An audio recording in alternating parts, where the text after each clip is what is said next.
6 ಜಿಲ್ಲೆಗಳಿಗೆ ಬಂಪರ್. ರಾಜ್ಯ ಸರ್ಕಾರ ಕರಾವಳಿ ಪ್ಲಾನ್. ಬಿಜೆಪಿ ಕೋಟೆಗೆ ಲಗ್ಗೆ ಇಡ್ತಿದ್ದಾರೆ ಡಿಕೆ. ನಮಸ್ಕಾರ ಸ್ನೇಹಿತರೆ. ಕರಾವಳಿ ಮತ್ತು ಮಲೆನಾಡು ಕರ್ನಾಟಕದ ಮಟ್ಟಿಗೆ ರಾಜಕೀಯವಾಗಿ ಬಿಜೆಪಿಯ ಭದ್ರಕೋಟೆ. ಚುನಾವಣೆ ಯಾವುದೇ ಇರಲಿ, ಇಲ್ಲಿ ಬಹುಪಾಲು ಬಿಜೆಪಿದೇ ಮೇಲುಗೈ ಇರುತ್ತೆ. ಈಗ ಇದೇ ಭದ್ರಕೋಟೆಗೆ ಲಗ್ಗೆ ಇಡೋಕೆ ಡಿಕೆ ಶಿವಕುಮಾರ್ ಮುಂದಾಗಿದ್ದಾರೆ. ರಾಜ್ಯ ಸರ್ಕಾರ ಹೊಸದಾಗಿ ಕರಾವಳಿ ಮಲೆನಾಡು ಯೋಜನೆ ತರ್ತಿದ್ದು, ಇದು ತೀವ್ರ ಸಂಚಲನ ಸೃಷ್ಟಿ ಮಾಡಿದೆ. ಕಾರಣ, ಒಟ್ಟು 6 ಜಿಲ್ಲೆಗಳನ್ನ ಗಮನದಲ್ಲಿಟ್ಕೊಂಡು ಈ ಹೊಸ ಸ್ಕೀಮ್ ತಗೊಂಡ್ ಬರ್ತಿದ್ದಾರೆ. ಮೇಲ್ನೋಟಕ್ಕೆ ಇದು ಸಾಮಾನ್ಯ ಸರ್ಕಾರಿ ಯೋಜನೆ ತರ ಕಾಣಬಹುದು. ಆದ್ರೆ ಆಳಕ್ಕಿಳಿದು ನೋಡಿದ್ರೆ ಇದರ ಹಿಂದೆ ಆರ್ಥಿಕತೆ ಮತ್ತು ದೊಡ್ಡ ಮಟ್ಟದ ರಾಜಕೀಯ ತಂತ್ರಗಾರಿಕೆ ಅಡಗಿರೋದು ಗೊತ್ತಾಗ್ತಿದೆ. ಹಳೆ ಮೈಸೂರು ಭಾಗದ ಆಚೆಗೂ ಡಿಕೆ ತಮ್ಮ ಹಿಡಿತ ಹೆಚ್ಚಿಸೋ ಪ್ರಯತ್ನ ಮಾಡ್ತಿರೋದು ಸ್ಪಷ್ಟವಾಗ್ತಿದೆ. ಹಾಗಿದ್ರೆ ಏನಿದು ಡಿಕೆಯವರ ಹೊಸ ಪ್ಲಾನ್? ಕರಾವಳಿ ಮಲೆನಾಡಲ್ಲಿ ಮಾಡೋಕೆ ಹೊರಟಿರೋದೇನು? ಇದರಿಂದ ಮಂಗಳೂರು ಮತ್ತೊಂದು ಬೆಂಗಳೂರು ಆಗುತ್ತಾ? ಎಲ್ಲವನ್ನ ಡೀಟೇಲ್ ಆಗಿ ನೋಡೋಣ. ಕಡೆ ತನಕ ಮಿಸ್ ಮಾಡದೆ ನೋಡಿ. ರಾಜ್ಯ ಸರ್ಕಾರ ಮೆಗಾ ಪ್ಲಾನ್ 320 ಕಿಲೋಮೀಟರ್ ಕರಾವಳಿ ಯೋಜನೆ. ಸ್ನೇಹಿತರೆ, ಬೀಚ್ ಟೂರಿಸಂ ಬಗ್ಗೆ ಮಾತನಾಡುವಾಗೆಲ್ಲ ನಾವು ಗೋವಾ ಮತ್ತು ಕೇರಳವನ್ನ ಉದಾಹರಣೆಯಾಗಿ ತಗೋತೀವಿ. ಗೋವಾದಲ್ಲಿರೋದು 190 ಕಿಲೋಮೀಟರ್ ಉದ್ದದ ಕರಾವಳಿ. ಆದ್ರೆ ಅಲ್ಲಿಗೆ ವರ್ಷಕ್ಕೆ ಬರೋಬ್ಬರಿ 1 ಕೋಟಿ ಪ್ರವಾಸಿಗರು ಬರ್ತಾರೆ. ವರ್ಷ ಇಡೀ ಜನ ತುಂಬಿ ತುಳುಕ್ತಾರೆ. ಆದ್ರೆ ನಮ್ಮ ಕರ್ನಾಟಕದ ಕರಾವಳಿ ಬರೋಬ್ಬರಿ 320 ಕಿಲೋಮೀಟರ್ ಉದ್ದವಿದೆ. ಅಷ್ಟೇ ಅಲ್ಲ, ಒಂದು ಕಡೆ ನೀಲಿ ಸಮುದ್ರ, ಮತ್ತೊಂದು ಕಡೆ ಹಚ್ಚ ಹಸಿರಿನಿಂದ ಕಂಗೊಳಿಸೋ ಪಶ್ಚಿಮ ಘಟ್ಟಗಳ ಮಲೆನಾಡು ಇದೆ. ಇಂಥ ಡಿಫರೆಂಟ್ ಸ್ಪಾಟ್ಗಳು ಗೋವಾದಲ್ಲೂ ಸಿಗಲ್ಲ. ಆದ್ರೆ ಇದನ್ನ ಸರಿಯಾಗಿ ಬಳಸಿಕೊಳ್ಳೋಕೆ ನಮ್ ಕೈಲಿ ಆಗ್ತಾ ಇರ್ಲಿಲ್ಲ. ಡೇಟಾ ತೆಗೆದು ನೋಡಿದ್ರೆ ಕಳೆದ ವರ್ಷ ಬರೋಬ್ಬರಿ 6.5 ಕೋಟಿ ಜನ ಪ್ರವಾಸಿಗರು ಮಂಗಳೂರು ಮತ್ತು ಉಡುಪಿ ಭಾಗಕ್ಕೆ ಭೇಟಿ ಕೊಟ್ಟಿದ್ದಾರೆ. ಆದ್ರೆ ಈ 6.5 ಕೋಟಿ ಜನರಲ್ಲಿ 90% ಜನ ಬಂದಿರೋದು ಧಾರ್ಮಿಕ ಪ್ರವಾಸೋದ್ಯಮಕ್ಕೆ. ಅಂದ್ರೆ ಕುಕ್ಕೆ ಸುಬ್ರಹ್ಮಣ್ಯ, ಧರ್ಮಸ್ಥಳ, ಉಡುಪಿ ಕೃಷ್ಣಮಠ, ಕೊಲ್ಲೂರು ಮೂಕಾಂಬಿಕಾ ದೇವಸ್ಥಾನಗಳಿಗೆ ಬಂದು ಕೈ ಮುಗಿದು ವಾಪಸ್ ಹೋಗ್ತಿದ್ದಾರೆ. ಅವ್ರ್ಯಾರು ಕರಾವಳಿಗೆ ಬರ್ತಿಲ್ಲ. ಇನ್ನು ಇಲ್ಲಿಗೆ ಬರೋ ವಿದೇಶಿ ಪ್ರವಾಸಿಗರ ಸಂಖ್ಯೆ ಕೂಡ ಕುಸಿತ ಆಗ್ತಿದೆ. ಬರೀ 6,000 ಆಸುಪಾಸ್ನಲ್ಲಿದೆ. ಹೀಗಾಗಿ ಕರಾವಳಿ ಭಾಗವನ್ನ ಫುಲ್ ರೆಡಿ ಮಾಡೋಕೆ ಸರ್ಕಾರ ಪ್ಲಾನ್ ಹಾಕಿದೆ. ಅದಕ್ಕೆ ಕರಾವಳಿ ಮಲೆನಾಡು ಟೂರಿಸಂ ಪಾಲಿಸಿ 2026 ಅಂತ ಕರೀತಿದ್ದಾರೆ. ಹೊಸ ಪಾಲಿಸಿಯಲ್ಲಿ ಏನೇನಿರುತ್ತೆ? ಈಗ ಸರ್ಕಾರ ತರ್ತಿರೋ ಹೊಸ ಯೋಜನೆಯಲ್ಲಿ ರಾಜ್ಯದ 320 ಕಿಲೋಮೀಟರ್ ಕರಾವಳಿಯನ್ನ ಫೋಕಸ್ ಮಾಡ್ತಿದ್ದಾರೆ.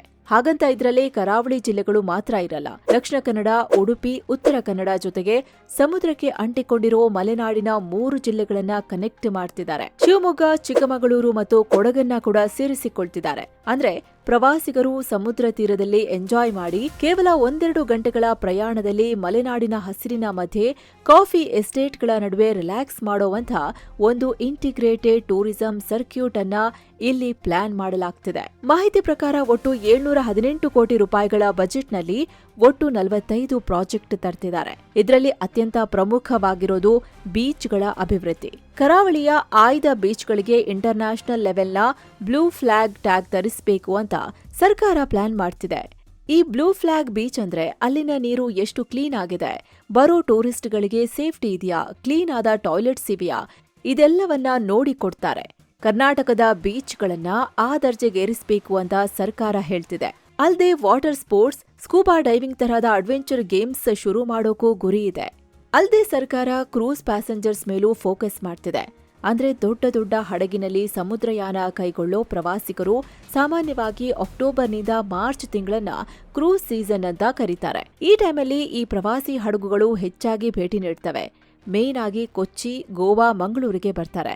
ಸೊ ಹೀಗೆ ಬರೋ ಪ್ರವಾಸಿಗರು ಇಲ್ಲಿ ಸ್ವಲ್ಪ ದಿನ ಇದ್ದು ಹತ್ತಿರದ ಪ್ರವಾಸಿ ತಾಣಗಳಿಗೆ ಭೇಟಿ ನೀಡಿ ವಾಪಸ್ ಆಗ್ತಾರೆ. ಹೀಗೆ ಬರೋ ಟೂರಿಸ್ಟ್ಗಳನ್ನ ಹೆಚ್ಚಾಗಿ ಆಕರ್ಷಿಸಿ ಅವರನ್ನ ಇಲ್ಲಿ ಹೆಚ್ಚಿನ ಸಮಯ ಕಳೆಯುವಂತೆ ಮಾಡೋದು ಸರ್ಕಾರದ ಉದ್ದೇಶ.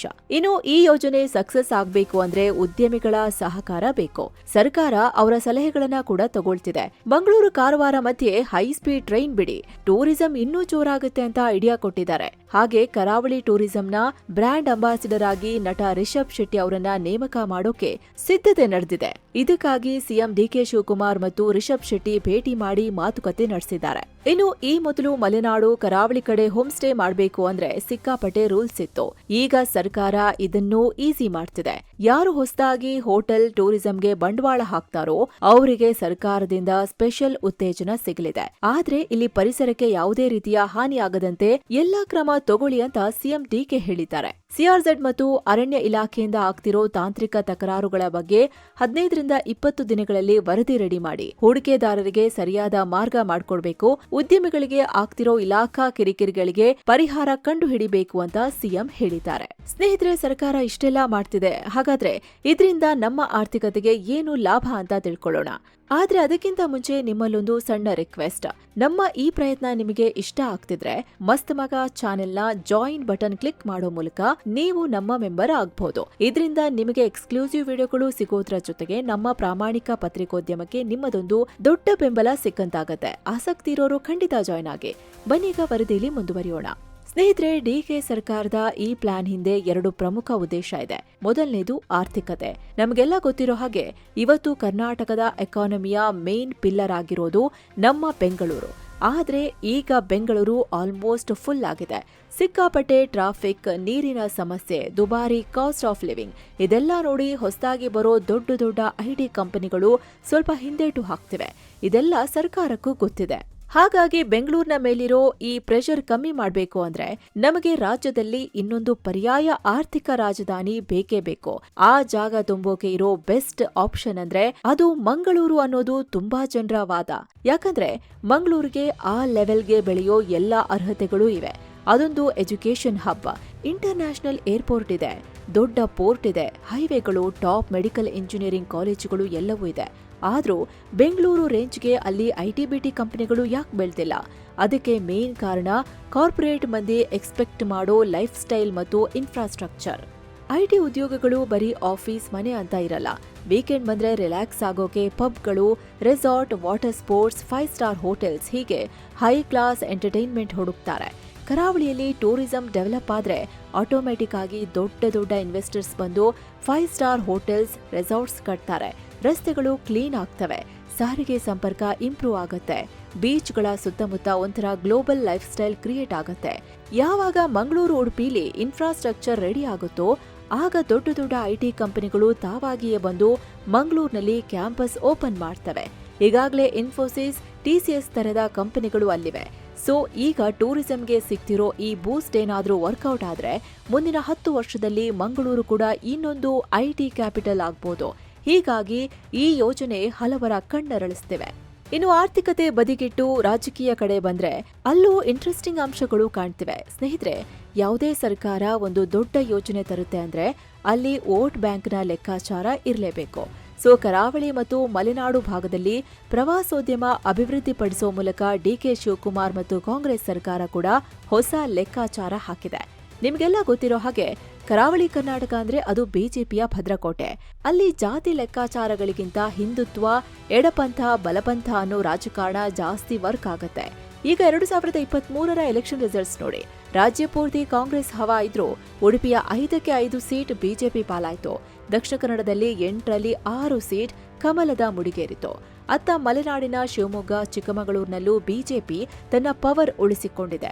ಇಲ್ಲಿ ಡೈರೆಕ್ಟ್ ಆಗಿ ಅಹಿಂದ ಅಥವಾ ಸೆಕ್ಯುಲರ್ ಕಾರ್ಡ್ ಪ್ಲೇ ಮಾಡಿದ್ರೆ ವರ್ಕ್ ಆಗಲ್ಲ ಅನ್ನೋ ವಾಸ್ತವ ಡಿಕೆ ಶಿವಕುಮಾರ್ ಅವರಿಗೂ ಗೊತ್ತಿದೆ. ಹಾಗಾಗಿ ಈ ಕೋಟೆಯನ್ನ ಭೇದಿಸೋಕೆ ಅವರು ಆರ್ಥಿಕತೆ ಮತ್ತು ಉದ್ಯೋಗ ಅನ್ನೋ ಹೊಸ ಅಸ್ತ್ರ ಪ್ರಯೋಗಿಸುತ್ತಿದ್ದಾರೆ. ಹೊಸ ಪ್ರಾಜೆಕ್ಟ್ಗಳನ್ನ ತಂದಾಗ ಆಟೋಮೆಟಿಕ್ ಆಗಿ ಅಲ್ಲಿ ಸಾವಿರಾರು ಉದ್ಯೋಗ ಸೃಷ್ಟಿಯಾಗುತ್ತೆ. Tour guide, hotel management, water sports, infrastructure, home stay ನಿರ್ವಹಣೆ, ಕ್ಯಾಬ್ ಡ್ರೈವರ್ಸ್ ಹೀಗೆ ಲೋಕಲ್ ಯುವಕರಿಗೆ ಒಂದು ಒಳ್ಳೆ ಆರ್ಥಿಕ ಭದ್ರತೆ ಸಿಗುತ್ತೆ. ಸೊ ಒಂದ್ ವೇಳೆ ಇದೆಲ್ಲ ಪೂರ್ತಿ ಸಕ್ಸಸ್ ಆದ್ರೆ ಈ ಭಾಗವನ್ನ ಅಭಿವೃದ್ಧಿ ಮಾಡಿದ್ದು ಯಾರು ಅನ್ನೋ ಚರ್ಚೆ ಬಂದಾಗ ಸಹಜವಾಗಿ ಜನ ಕಾಂಗ್ರೆಸ್ ಕಡೆಗೂ ತಿರುಗಿ ನೋಡ್ತಾರೆ. ಹಾಗೇನಾದ್ರೂ ಆದ್ರೆ ಬಿಜೆಪಿಯ ವೋಟ್ ಬ್ಯಾಂಕ್ಗೆ ಕನ್ನ ಹಾಕ್ಬೋದು ಅನ್ನೋದು ಕಾಂಗ್ರೆಸ್ ಲೆಕ್ಕಾಚಾರ. ಇದರ ಜೊತೆಗೆ ಇನ್ನೊಂದು ಸೂಕ್ಷ್ಮ ಲೆಕ್ಕಾಚಾರ ಇದೆ. ಸದ್ಯ ಶಿವಕುಮಾರ್ ಹಳೆ ಮೈಸೂರು ಭಾಗದಲ್ಲಿ ಸ್ಟ್ರಾಂಗ್ ಒಕ್ಕಲಿಗ ನಾಯಕ ಆಗೋ ಪ್ರಯತ್ನ ಮಾಡ್ತಿದ್ದಾರೆ. ಜೆಡಿಎಸ್ ಅನ್ನ ಮೀರಿ ಒಕ್ಕಲಿಗ ಮತಗಳನ್ನ ತಮ್ಮ ತೆಕ್ಕೆಗೆ ತಗೋಬೇಕು ಅನ್ನೋ ಉತ್ಸಾಹದಲ್ಲಿದ್ದಾರೆ. ಅದಕ್ಕಾಗಿಯೇ ಅವರು ಹಳೆ ಮೈಸೂರಿಂದ ಆಚೆಗೂ ತಮ್ಮ ಬೇಸ್ ಗಟ್ಟಿ ಮಾಡೋ ಪ್ರಯತ್ನ ಮಾಡ್ತಿದ್ದಾರೆ. ಸದ್ಯ ಶಿವಮೊಗ್ಗ, ಚಿಕ್ಕಮಗಳೂರು, ಕೊಡಗು ಭಾಗದಲ್ಲಿ ಒಕ್ಕಲಿಗ ವೋಟರ್ಸ್ ತುಂಬಾ ಪ್ರಮುಖ ಪಾತ್ರ ನಿರ್ವಹಿಸುತ್ತಾರೆ. ಅಲ್ಲಿನ ಬಹುತೇಕ ಕಾಫಿ ಎಸ್ಟೇಟ್, ಹೋಮ್ ಸ್ಟೇಗಳ ಮಾಲೀಕರು ಇದೇ ಸಮುದಾಯದವರು. ಈ ಮುಂಚೆ ಮಲೆನಾಡಿನಲ್ಲಿ ಒಂದು ಹೋಮ್ ಸ್ಟೇ ಮಾಡಬೇಕು ಅಂದ್ರೆ 100 ಕಠಿಣ ರೂಲ್ಸ್ ಇತ್ತು. ಆಫೀಸ್ಗಳಿಗೆ ಅಲೆದು ಸುಸ್ತಾಗಬೇಕಿತ್ತು. ಸೊ ಈಗ ಇಲ್ಲಿ ಅನುಕೂಲ ಮಾಡಿದ್ರೆ ಸಹಜವಾಗಿ ಡಿಕೆಗೆ ಈ ಭಾಗದ ಒಕ್ಕಲಿಗ ಸಮುದಾಯದ ಸಪೋರ್ಟ್ ಸಿಗುತ್ತೆ. ಹೇಳಿ ಕೇಳಿ ಈ ಭಾಗದಲ್ಲಿ ಬಿಜೆಪಿಯಿಂದ ಸ್ಟ್ರಾಂಗ್ ಒಕ್ಕಲಿಗ ನಾಯಕ ಅಂತ ಕರೆಸಿಕೊಳ್ಳೋರು ಯಾರೂ ಇಲ್ಲ. ಈ ಗ್ಯಾಪ್ ಅನ್ನ ತುಂಬೋಕೆ ಸಿಎಂ ಡಿಕೆ ಪ್ರಯತ್ನ ಮಾಡ್ತಿರೋವಂತೆ ಕಾಣ್ತಿದೆ. ಸೊ ಇದ್ರ ಬಗ್ಗೆ ನಿಮ್ಗೇನ್ ಅನ್ಸುತ್ತೆ ಅಂತ ತಪ್ಪದೆ ಕಮೆಂಟ್ ಮಾಡಿ ತಿಳಿಸಿ. ಮತ್ತೆ ಭೇಟಿ ಆಗ್ತಿರೋಣ. ನಮಸ್ಕಾರ.